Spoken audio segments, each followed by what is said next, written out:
right. Great timing. Well, I'm really very excited to introduce Guillermina Lozano from the MD Anderson Cancer Center. And Gigi is a perfect speaker for today because she's also the chair of the genetics department at MD Anderson. And she has had just done beautiful work on understanding the p53 transcription factor and tumor suppressor. And in beautiful work, both understanding the molecular details of how p53 works, but also how mutations in p53 impact patients and people who have cancer because of it. She was actually the first person to propose and show that p53 is a transcription factor. She's had many amazing discoveries, very important discoveries about how p53 is regulated, a lot of molecular details. She's, of course, won many awards. She's a National Academy member, a National Academy of Sciences and National Academy of Medicine, and many other awards. We've had just great fun talking about stress biology and p53, so I'm very excited. So please welcome Gigi.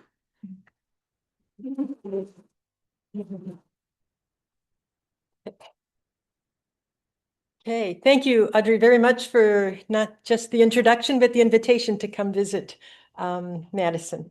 I'm excited to be here. I'm excited to talk about our models and how we use the animal as a model system to study physiologically p53 activities and p53 mutations in vivo. So I thought I'd start with just my myopic view of the p53 pathway, because it is a very complicated pathway.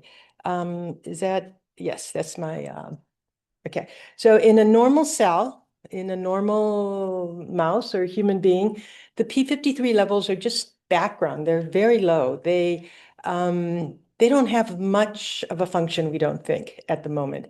And then upon stress and different kinds of stresses, DNA damage, hypoxia, the inappropriate activation of an oncogene causes the phosphorylation of p53 and the stabilization of that p53 protein, which functions as a tetrameric transcription factor to activate hundreds of genes.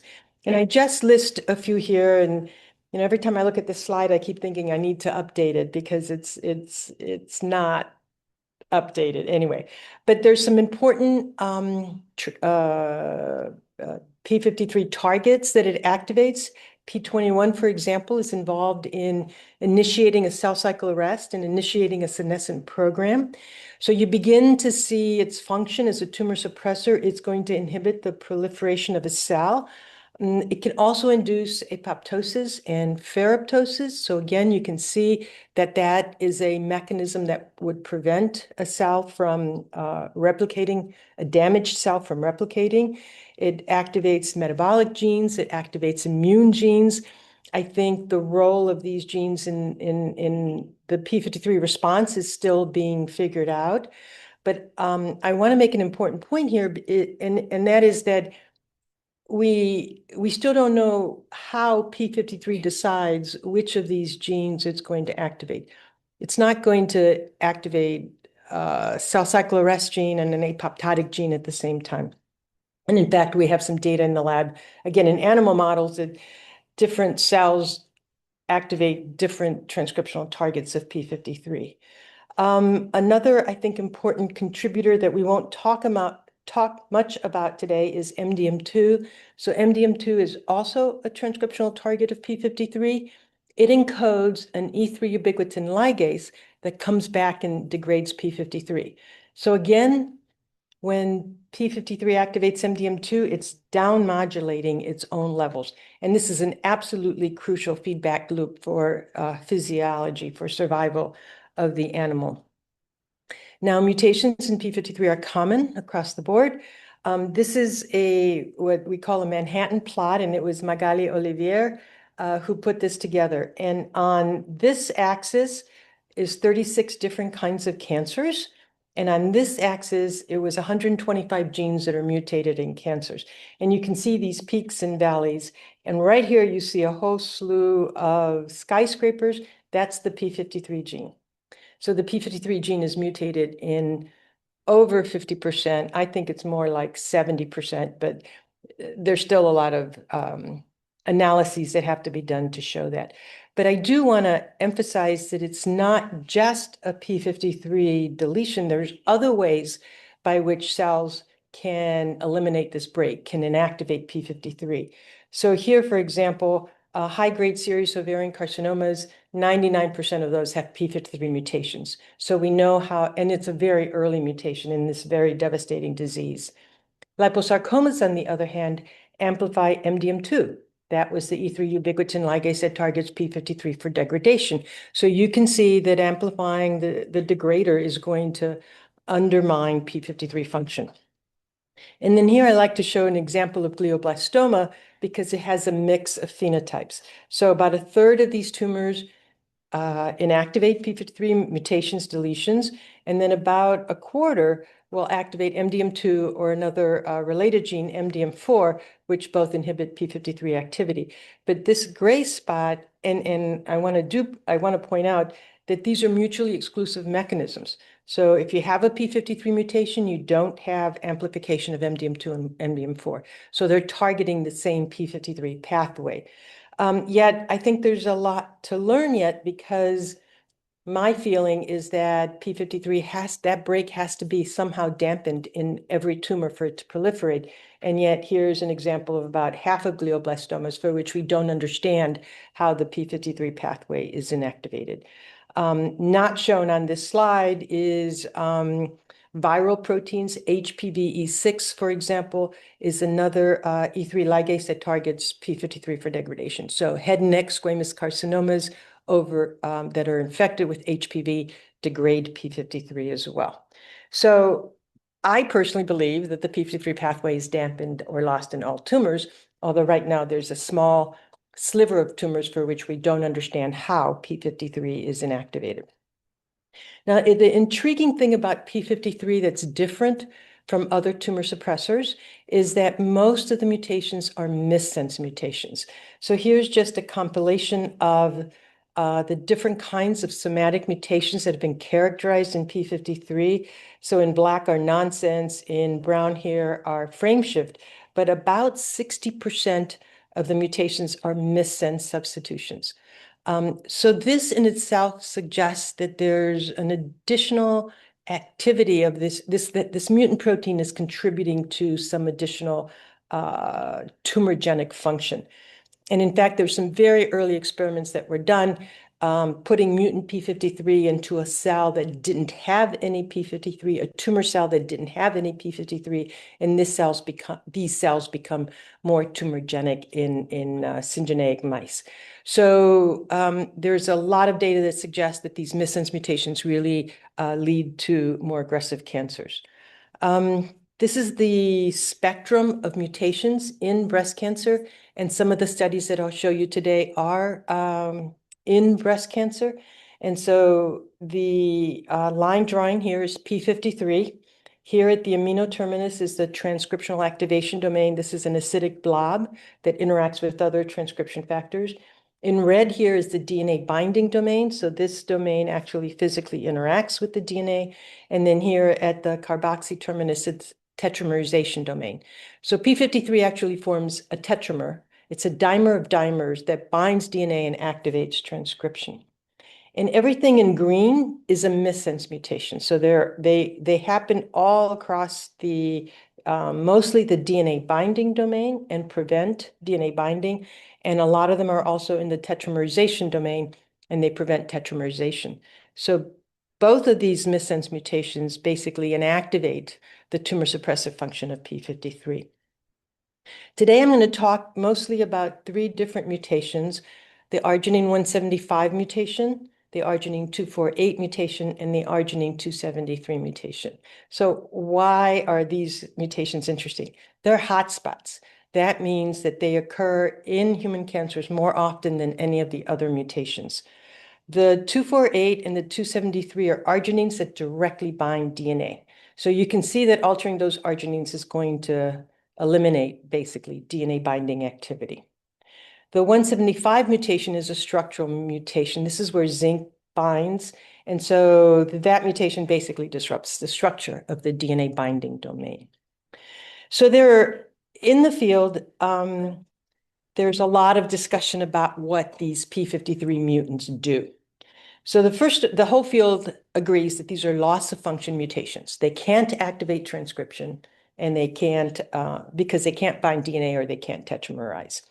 But there's a lot of discussion about other effects of that mutant protein on wild type p53, for example. So there's a dominant negative effect where the mutant can bind and inhibit the activity of the wild type protein, so it doesn't activate transcription. There's this inhibitory effect where the mutant binds the wild type and inhibits some of that p53 transcriptional activity, but not all. And then there's a gain of function, which is probably the most controversial function of these mutants, but there's clear evidence that it exists. And the most, I guess, well-known mechanism is that these mutant proteins, even though they can't bind DNA, they maintain this very potent transcriptional activation domain. And so these mutant proteins are drawn to promoters through interactions with other transcription factors, and they'll regulate a whole repertoire of genes that are not normally activated by wild type p53. So clear evidence that these mutants lead to more aggressive cancers. But the problem is that we really don't understand the mechanisms. And then it appears that even when we do identify a mechanism, and I'll discuss one of those with you today, it's not universal. It's not all cells of a specific cancer will activate this gain of function, and different cancers might not. So there's still a lot of, I think, things to learn about how this mutant p53 contributes to more aggressive cancers.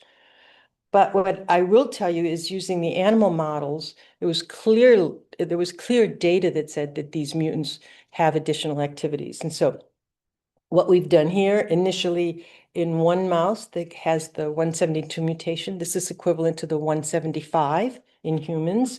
And when you compare these mice to mice that lost one p53 allele, so you're comparing apples to apples in the same genetic background, these mice with the missense mutation had a high metastatic burden. And here it's just an example in the liver. This is a very large met. And here in the brain, we've stained for p53, and there's metastasis to the brain.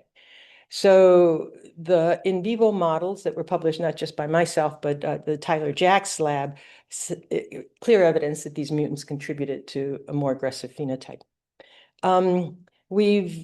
Tyler made the 275 mutation, and then we've generated an additional mutation, the 245. So these are those three hotspot mutations that we see in human cancers.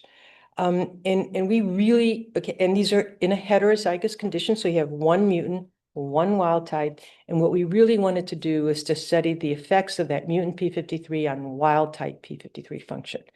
So the experiment that we did is to take a whole mouse, irradiate it, and then a couple hours later, isolate different tissues and look at the p53 transcriptional response.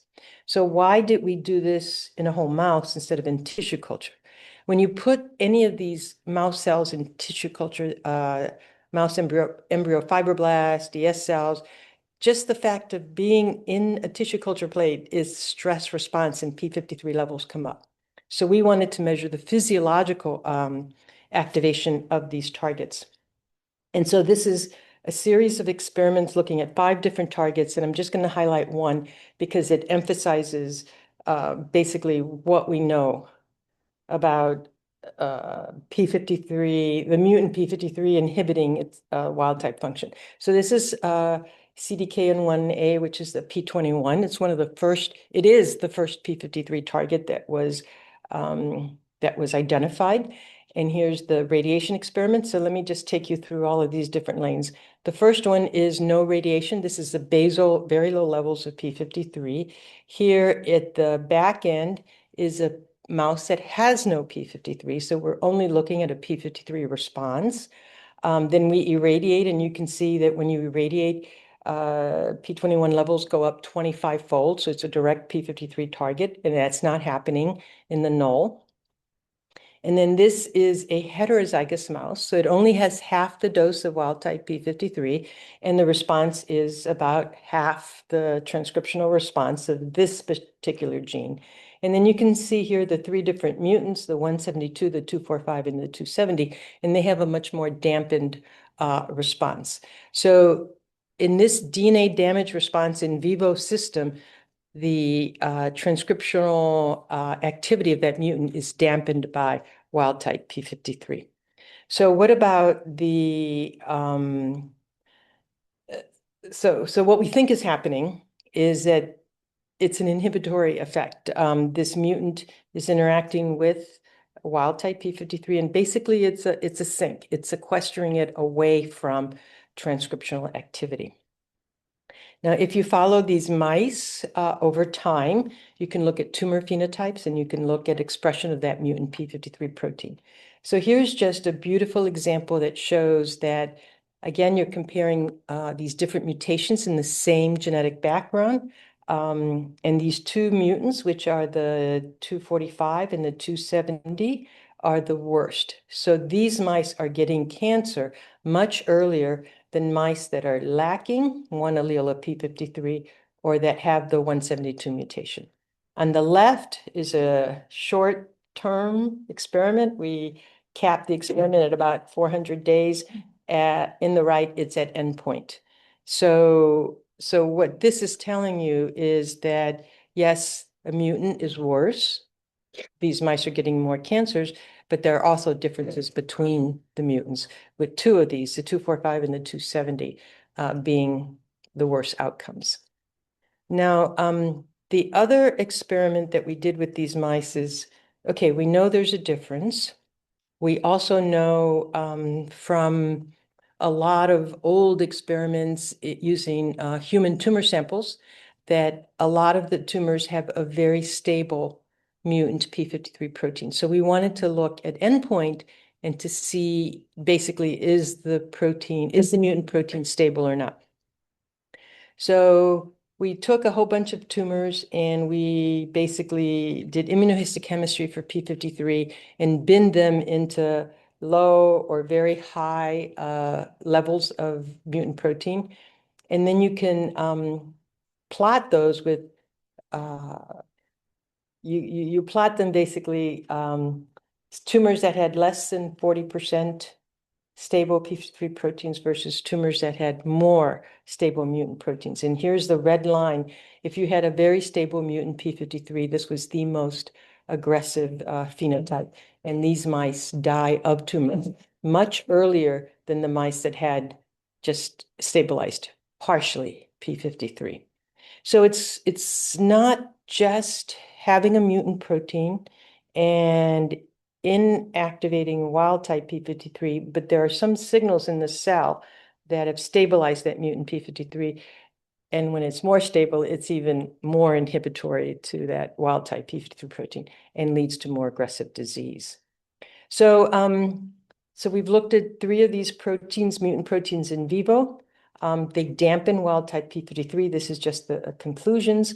Although importantly, there is tissue and gene specificity in the response. So even I showed you the prettiest example of P21, there are other examples that aren't as clear cut. And we don't know why. The 245 and 270 mutants are the most aggressive.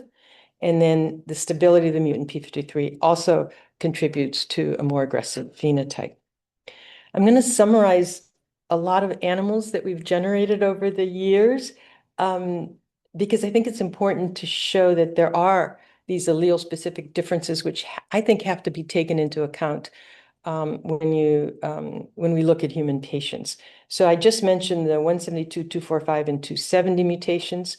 They're more metastatic compared to the P53 heterozygous, and then the 245, and 270 have earlier tumor onsets. The other two mutations that we've generated are in the tetramerization domain. So we've been studying mutant p53 mice for maybe 20 years now, and nobody had ever looked at the tetramerization domain. And yet it's as commonly mutated as the DNA binding domain. It's just a smaller region. So Javanka in my lab made two mutants, one that forms only monomeric p53 and the other one forms a dimer. Those data are published, but I just wanted to say that a monomer looks like a p53 null. It doesn't lead to aggressive phenotypes. And I think it's because it's a monomer. It can't interact with that wild type p53 protein. So it looks like a null. And then this dimer mutant had some activity that delayed a tumor phenotype. So, and then there's additional evidence in the literature that this dimer might be normally present in cells doing something, and then, or maybe just sitting around and waiting for a stress signal so that it can form a tetramer and activate transcriptional response. We're going to shift gears now to talk about, so these were germline mice that we generated, and those mice mimic Li-Fraumeni syndrome, which is a cancer-prone syndrome similar to BRCA1, but these individuals have p53 mutations, and they're at very high risk of cancer. What I want to do now is shift from talking about germline to talking about some of the somatic models that we've generated, because we really wanted to study the majority of human cancers that have p53 mutations. So this is the mouse that we've been discussing, one of the mice, the 172. Tyler Jacks's lab had tried to make a mutant mouse. But the problem with that mouse is, yes, you can generate a mutation in a specific tissue, but the rest of the mouse was missing one p53 allele because they used a lock-stop-lox allele. So basically that mouse was complicated, right? You had a mutant, but the rest of the surrounding immune system stroma was heterozygous. So the mouse that we wanted to generate was one that's shown here on the right, with a specific mutation only in a few cells surrounded by a normal epithelium, similar to what would happen in a human cancer. You'd get a p53 mutation. The environment, the CAFs, neutrophils, T cells would respond to that mutation, and a tumor would evolve in the presence of a wild type p53. So the way we generated this mutation is basically, this is the allele, the original allele that we made, 172. Here's a point mutation in exon 5. And we simply slipped, it wasn't easy to do, but we basically put in the rest of the cDNA upstream of the mutation so that this new allele then makes wild type p53 and in a Cre-mediated fashion generates the mutant. And this mutant allele is exactly the mutant allele that we had generated in the germline. So the mice that have this, we call a wild type to mutant allele, a WM allele. We characterize this allele extensively. The mice are perfectly normal. They have a normal p53 response, and they have a survival curve that's identical to wild type mice. So all the data suggests that this is a really pretty wild type allele that we can then make mutant. So actually we did two experiments. The one that I wanted the postdoc to do first is the one I'm going to talk about first. I wanted to make a p53 mutant only in a few cells surrounded by a normal architecture. And so this is the way we did the experiments. We have these WM alleles. We did two with the 172 and the 245. And then what we do is we use an adeno-Cre to express Cre recombinase and recombine the locus and make the mutant p53. Now, our genetic background also contains this TD tomato allele, which is off normally, but then in a Cre-dependent manner, it becomes red. So here on the left is low virus titer. We inject the virus into the gland, the mammary gland. And then here on the right is the high titer. I wanted her to do this experiment on the left, but she did the experiment on the right because, again, she was afraid she would never get a cancer. We're only making one mutation, p53. And then another, I think, important aspect of this study is these were adult females. So it wasn't like we expressed the mutant during embryogenesis and the mouse is exposed to mutant. It was an adult female.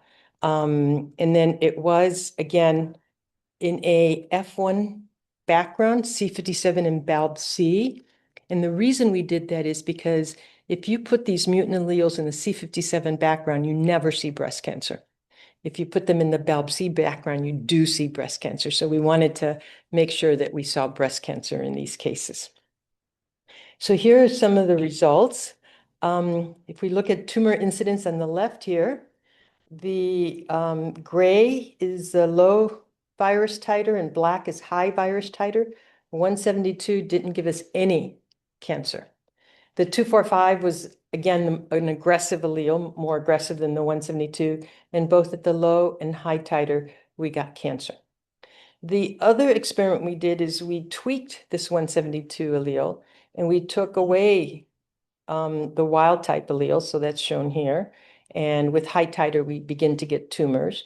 And then here we irradiated the mouse. And so we do this occasionally. If you take a whole mouse and you irradiated it and it has a predisposition for cancer, it gets cancer earlier. So the students and postdocs like these models because then their thesis shrinks in terms of the timing. So, and that also gave you a tumor phenotype. So basically, the 172 is a weaker allele, and you need to modify the genetics of the mouse to get tumors. But the 245 heterozygous mouse is gorgeous, and it's the mouse that we've been using moving forward. So metastasis is rampant in these models. I already told you it was rampant in the germline. But here, the R245W mutation, almost 50% of these mice have metastases. For the manipulated 172 mice, 20 to 30% had metastasis. And then this is the molecular subtype. So we basically determined whether they were expressing HER2, the three oncogenes that determine subtyping of human cancers. And I'm going to focus just on the 245 mutation. So all of these mice were adult when they expressed the mutant p53 protein, and yet we got 3 different types of breast cancer: triple negative, HER2 enriched, and likely luminal B. Isn't that fascinating? You made the same mutation at the same time in the same genetic background, you got 3 different cancers. And so we're very interested in trying to understand how these independent types of subtypes evolved, because you can hardly treat triple negative, but you can treat HER2 enriched. And so anyway, it's going to be an interesting project to try to understand what the cooperating triggers are for these different subtypes. Okay, so in this model then, we have mutant p53 expressed in just a few cells, and it's a highly metastatic breast cancer. There are allele-specific differences. The 245 is worse than the 172. And as I just mentioned, the 245 had 3 different kinds of cancers. I didn't have time to show you the data, but the metastases was seeded very early in this model.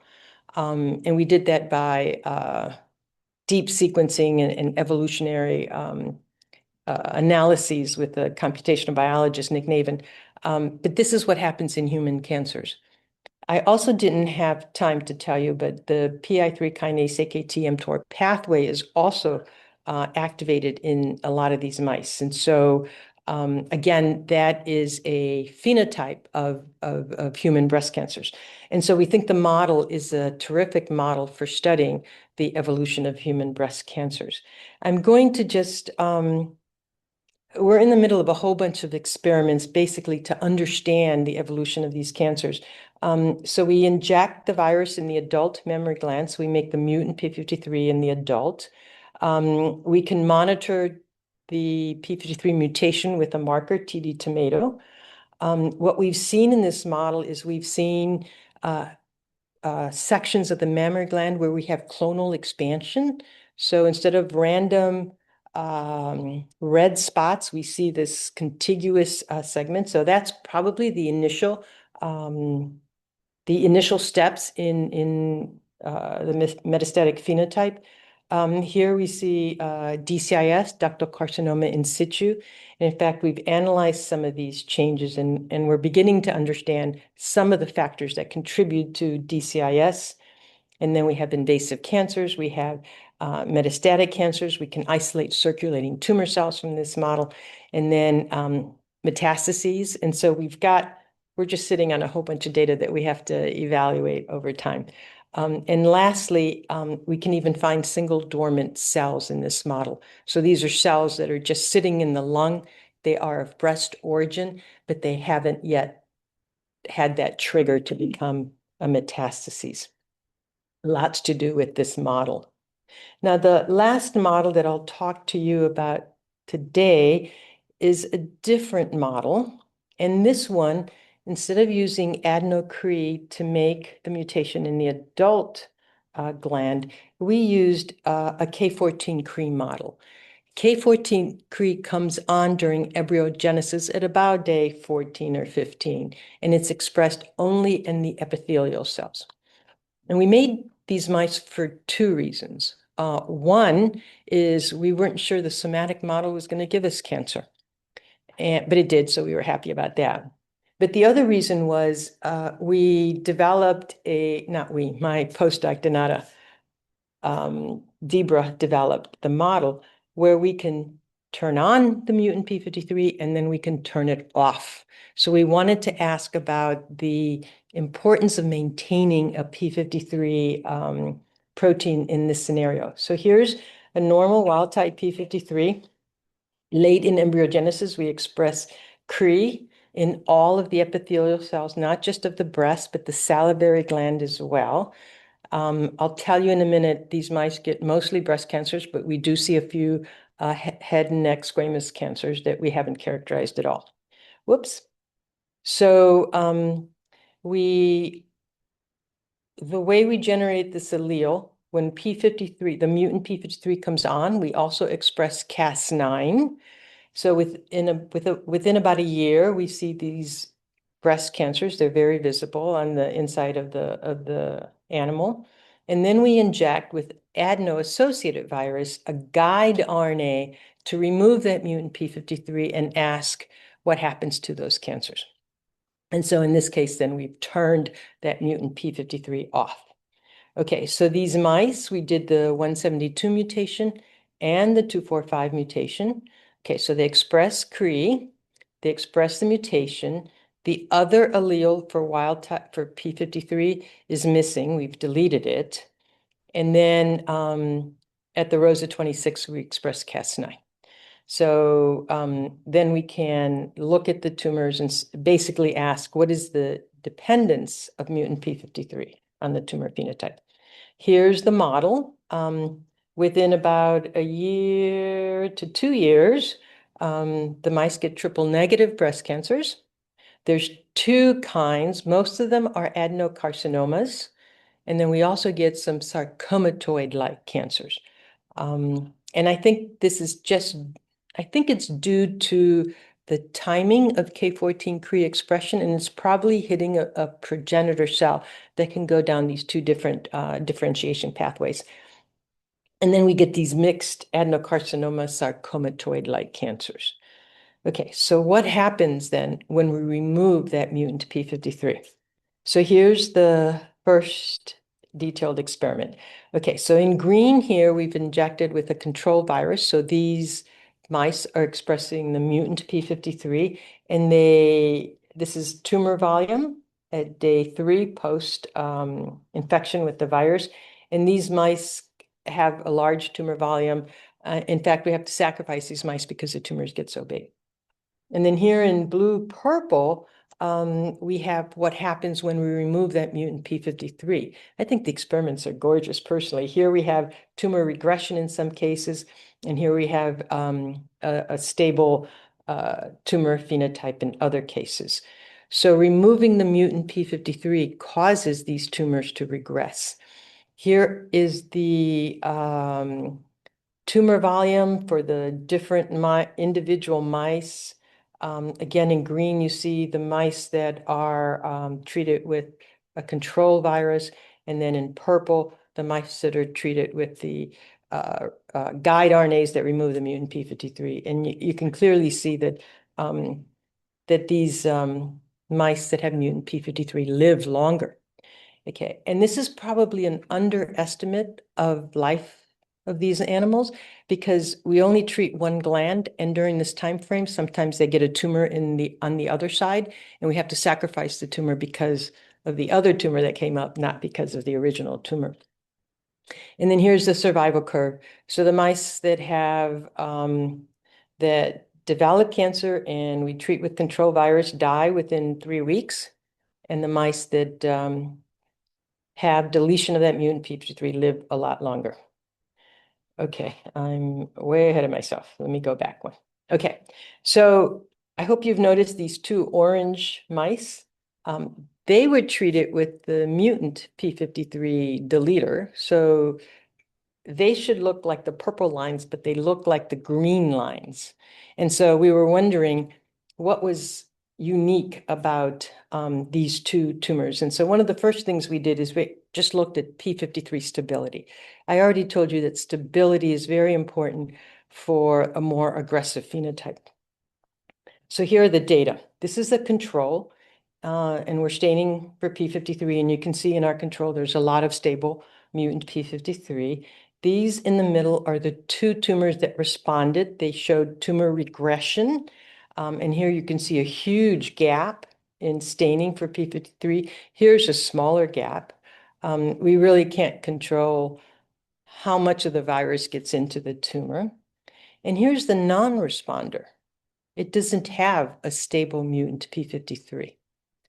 So this mutant, because it didn't stabilize that mutant p53, this tumor doesn't care if p53 comes or goes. So it's really the presence of high levels of that mutant p53 protein that cause the dependency, the addiction to mutant p53. We've done similar experiments with the 245 mutation. Again, you remove the mutant p53 and you get tumor regression. Mice live longer, and the data are not, they're very similar between the two different mutants.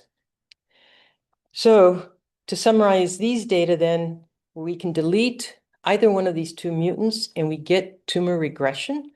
That means that p53 is doing something that is causing the tumor to grow. Most tumors will stabilize that mutant p53, but two in our experiments didn't. And those two are not dependent on mutant p53 for survival. It kind of makes sense. If the mutant is doing something, it needs to be present in order for it to contribute to the tumor phenotype. So now the big question is, okay, we see tumor regression. So what is the mutant doing that is allowing the cells to become a tumor cell? So when we looked at different H&E sections of these different tumors, not we, our pathologist, Adel El-Nagar, is the one who's been working with me for a long time. And he noticed that the tumors from the mice in which we deleted the mutant p53 showed these very large vacuoles that suggest that they were fat. And in fact, here on the right, we stain with red oil, and those are fat globules that are accumulating in this mutant upon deletion of the mutant. We also stained for 4-H&E, which is a marker of peroxidation. And again, you can see in many tumors this very positive staining. So we were beginning to think that the mutant protein might be interacting with the ferroptosis pathway to prevent the cell from ferroptosis. So here's another myopic view of ferroptosis because it's a new area for us, but we've been learning a lot about the whole process.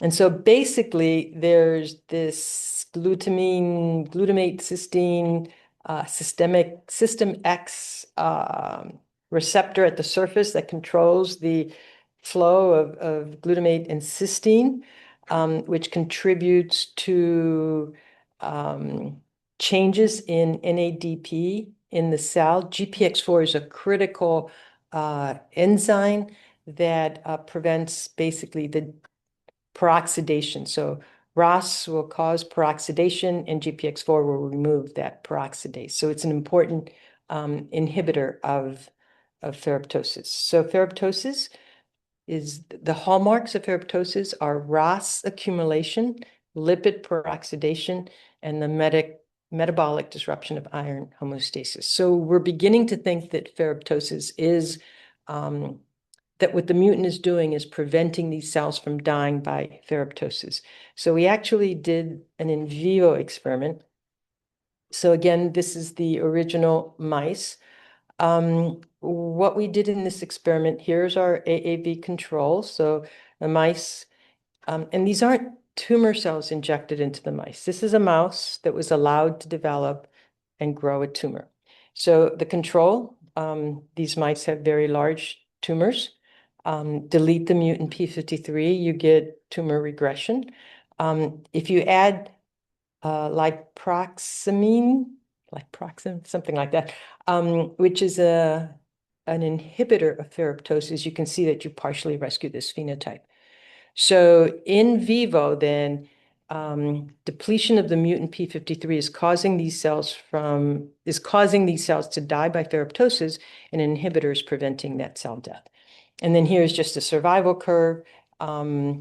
If you prevent these are the mice that live long, and then in green the controls, and then in orange are the controls where you've inhibited ferroptosis. No, what did you do? I always get this backwards. So in these mice, you've inhibited ferroptosis, so now they're dying earlier. I say that right? No, let me get this right. So in these animals, you've rescued ferroptosis. So these mice look like the original controls, and they continue to generate tumors, and so therefore they die sooner. We've also, it's very difficult to work in vivo all the time, and so the postdoc in the lab decided to generate cells lacking p53. And I said, you'll never get these cells because we've just shown that if you remove the mutant p53, you get ferroptosis. So, but she did get these cells. So she used the CRISPR technology. So here in green are cells that have the mutation, and then in purple, we've deleted that mutant p53. So these cells are very sick.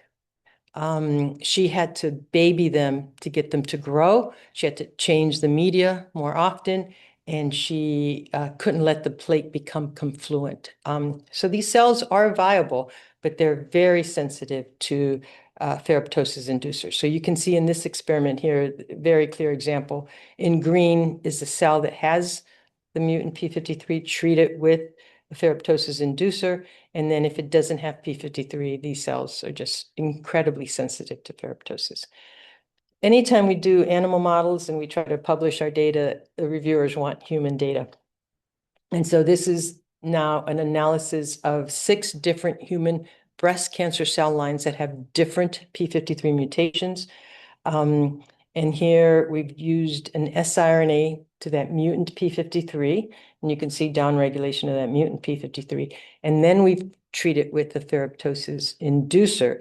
And again, you can clearly see differences between the green and the purple lines, showing that down-modulating that mutant p53 causes these tumors to become more sensitive to ferroptosis. I think this line is the HS587T is the most striking, because the original cell line with the mutant p53 is growing just fine, and seems to not be sensitive to this ferroptosis inducer. But as soon as you remove that mutant p53, there's a whopping sensitivity. So what we've done is we've shown in our mouse models that this mutant p53 protein is preventing the cells from dying by ferroptosis. And when you remove that mutant p53 in the mouse or in cell lines, you've increased the sensitivity to ferroptosis. We've done a whole bunch of experiments to try to understand, again, how is that mutant p53 preventing the cells from dying by ferroptosis? So here we did some single cell RNA experiments. We identified these tumor cell clusters because we wanted to look only at what was happening in the tumor cells. There's lots of data embedded in this slide that we haven't really analyzed. The major pathway, one of the major pathways that came up is reactive oxygen species, ROS. I already told you ROS is a hallmark of ferroptosis.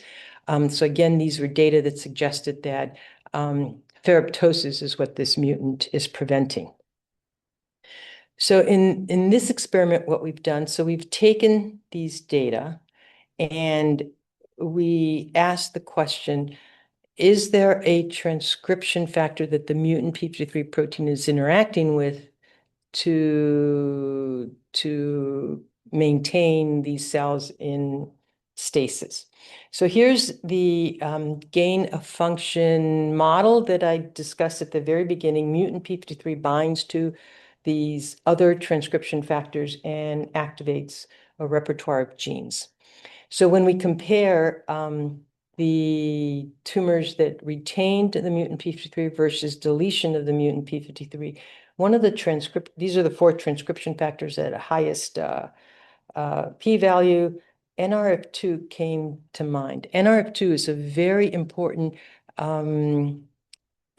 transcription factor in the ferroptosis pathway because it is activating these antioxidant genes. Okay, so what I'm going to show you is some data that says that this mutant p53 protein is interacting with NRF2 and is upregulating these antioxidant genes. And as soon as you remove that mutant protein, then these genes aren't present as at high levels. And so what you get is a ferroptosis response. So in this experiment on the right, we looked at all the transcriptional targets that were deregulated in the ROS pathway. This is the DNA sequence for NRF2, and about 90% of the genes that were differentially expressed between the mutant, plus or minus the mutant, had these ARE binding sites. So the mutant is upregulating all of these antioxidant genes. Again, we looked specifically at 7 of these. Again, 2 came just basically stood out: PDRX6, MGST3. You can see that in the presence of the mutant versus deletion of the mutant, there was a sharp decrease in these 2 genes. And these are important regulators of ferroptosis. So PDRX6 is a non-selenium glutathione-dependent peroxidase, and MGST3 is a microsomal glutathione S-transferase 3. So these are potent ferroptosis inhibitors. So again, the idea is that deletion of the mutant p53 is down-modulating the expression of these 2 ferroptosis inhibitors. So we use these 2 to basically look at the promoter to see if p53 is at the promoter. These are a series of cut and run experiments. First of all, this is an immunoprecipitation experiment that shows that physically NRF2 is interacting with the mutant p53. This shows that NRF2 is at both of these. There's 2 sites in PDRX6 that bind NRF2, and these same sequences are binding the mutant p53 protein. So again, these data are supporting the hypothesis that mutant p53 is interacting with NRF2 and is causing the upregulation of these antioxidant genes. So we knocked down MGST3 and PDRX6 in tissue culture, and we make these cells very sensitive to ferroptosis inducers, RSL3. So again, the data are basically indicating that mutant p53, as the cells evolve, and that mutant p53 is basically dampening that ferroptosis pathway. So these are triple negative breast cancers driven by one of 2 p53 mutations, and both of these are dependent on mutant p53 for survival. And the mutant p53 is what's protecting these cells from ferroptosis. And I wrote here very clearly that it's protecting the adenocarcinomas from ferroptosis. So when it was very difficult for us to understand the mechanism initially because we were looking at all the tumors together. So all the tumors regress, whether they're an adenocarcinoma or they're sarcomas upon deletion of that mutant p53. But only the adenocarcinomas die by induction of ferroptosis when you remove the mutant. In the other case, we don't know what is causing that cell death. And so I have a graduate student in the lab who's working on that project, and he really wants to know what the mechanism there is. But again, I think it emphasizes the complexity of these mutant p53 proteins and the fact that they're doing different things in different cells, adenocarcinomas versus the sarcomas, all initiated by the same p53 mutations. And then I think we have a lot of data, only some of which I showed you, that the mutant is binding NRF2 and is upregulating these two genes, which then inhibit ferroptosis. So my second to the last slide is simply one that shows what we think is happening. So here on the left is the ferroptosis pathway, which I showed earlier, but now I've added MGST3 and PDRX6 because similar to GPX4, these proteins are removing these hydroxy radicals on lipids and preventing the cell from ferroptosis. And so we know that mutant p53 interacts with this NRF2 protein. These two genes come up, and these two are contributing to a dampening of the ferroptotic response. And then when you remove the mutant, expression of these genes goes way down. There's not much of those proteins, and then the cell can't keep up with the hydroxy radicals, and the cell dies by ferroptosis. I have a great group that's contributed to these projects. Let me see, Shinbin, where is Shinbin? Right here. Shinbin has generated a lot of the p53 mutant models and analyzed those data. Donata really is the one that focused on the understanding the dependency of these tumors on p53. Yun Zhang made these mice in the first place, and they've become almost the cornerstone of mutation of analyses in my lab.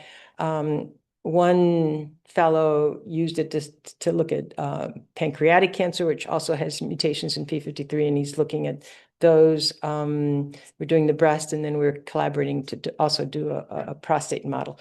And numerous people have asked me for these mice, and I give them away to anybody who wants them. Javanka made the monomer and dimer mutants, and Peirong is a longtime technician who retired last year, but I have found a good replacement. So Jan Parker Thornburg helped us generate these mice. Adel and James Yu are long-term collaborators, pathologists who are willing to look at our mouse models and tell us what kinds of cancers we're looking at. So with that, I'll end, and I'm willing to take questions.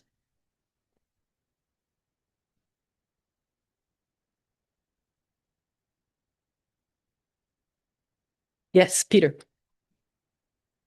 NRF2 or p53 by themselves bind to those genes, or is it really the combination of when NRF2 combines with the mutant p53 that allows them to bind? Right. So NRF2 does bind by itself without a mutant p53. This is one of the known mechanisms by which these antioxidative genes keep normal cells from inducing ferroptosis.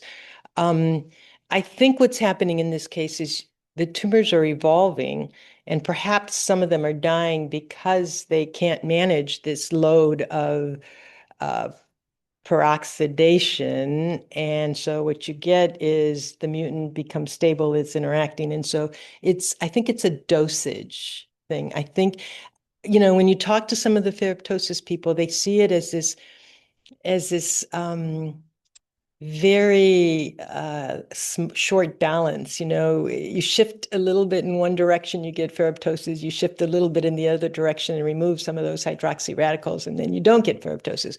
So I think the reason that these experiments, I think what they're telling us that ferroptosis is crucial, but it's also easily buffered or not, depending on the manipulation. And then do you think that it's really just the antioxidant, or do you think that ferritin levels might be influenced here? The what levels? Ferritin, so the amount of Yeah, I don't know. oxidized iron.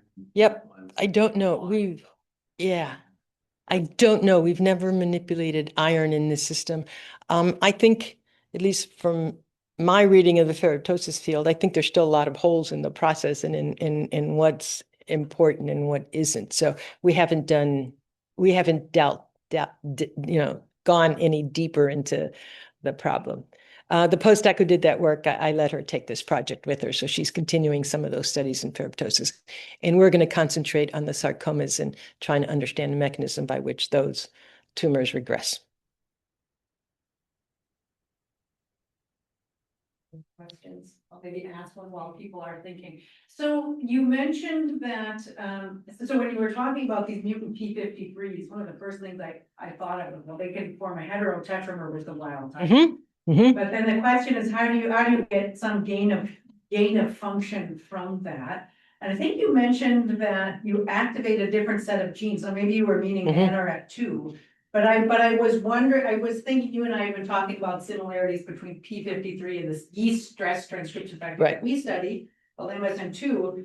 And MSN2, like P53, has these intrinsically disordered regions. So if you delete the DNA binding domain, the protein can still bind promoters, but through the intrinsically disordered region. Yes. So I'm wondering, actually, if you have these mutants that can't bind DNA, I don't know, have you done a chip of these to see? Or look at changes in protein interactions to see if So there are some chip experiments that have been done in different mutant P53 cell lines. We have an experiment that we just did that we're thinking about, because you do one experiment and you stop and you think. So we took mouse embryo fibroblasts from these two different mutants and basically did that experiment chipped to see where the mutant P53, and we want to intercalate that with whatever binding site it's interacting with. And it's still very, very preliminary, but the two different mutants, the 172 and the 245, have completely different binding sites. Some overlap, but they're interacting with different. In the same cell type. In the same cell type, in the same genetic background. And so again, that's part of the complexity, right? You have a mutant, it somehow contributes to this more aggressive metastatic phenotype in vivo. So it's doing something else, and yet there are differences between alleles. And so I think that's why the field is so up in arms about it's just too complicated. And we need to figure out, we need some guiding principles of, when is a mutant a gain of function and when is it not? And in what tissue and cell type in vivo? And so there's a lot of questions still left in the field. Yes. You're going to have to speak up just a little bit. 400 and 600 days. I noticed that one of the mutated lines, when you were getting to like 600 days, it actually was not the first that actually died. I was right about that. So let me see how do I end slideshow? And let me go back to, I think this is the experiment you're talking about. It's not showing on this. Oh, it's not showing. And you do go into, Did I stop sharing or something? Yeah. Okay, thank you. There's another one that show like 2 big that show like 400 days and 600. Oh, okay. Yes, just before this one. I know which one you mean.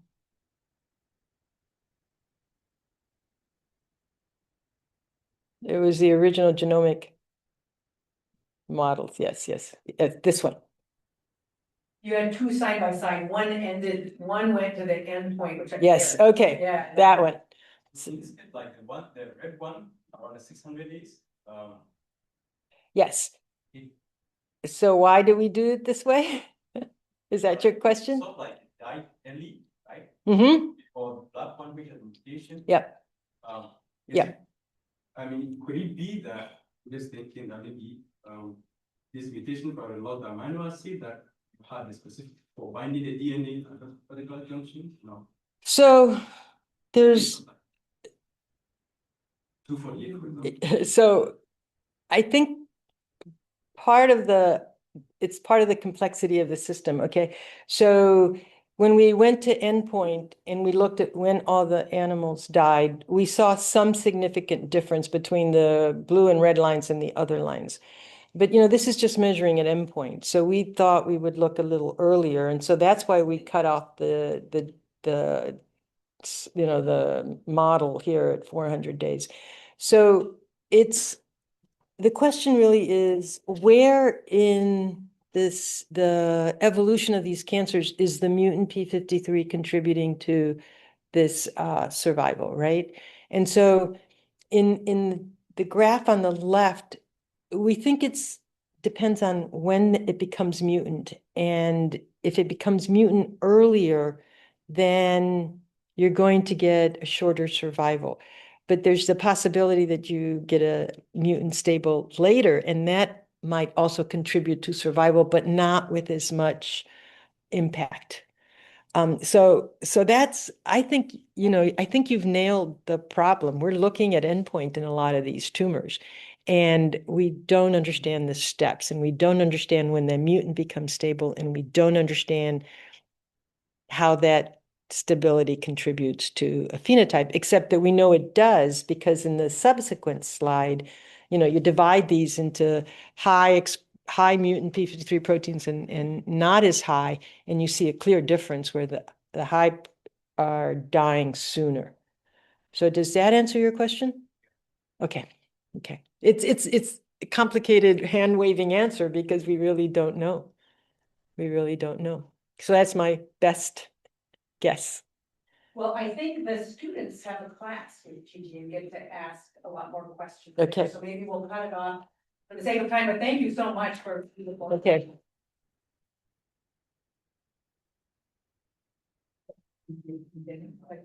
Good. Okay, So Closing actually, they Zoom. asked me, the students are going off to the class okay. and the professors are checking in with the students. So they said we can wait 10 Okay. minutes before going and Okay. that probably somebody's going to come ask a question. Okay. That is just that. Do you need help with anything or you are, you know I'm how to just trying to close the figure out Zoom? how to, I'm still on Zoom here. There might be, is there a Zoom icon down there and then you can exit? Or maybe you can click on this and expand to full screen and then exit it. Yeah. And, There's the. and And webinar.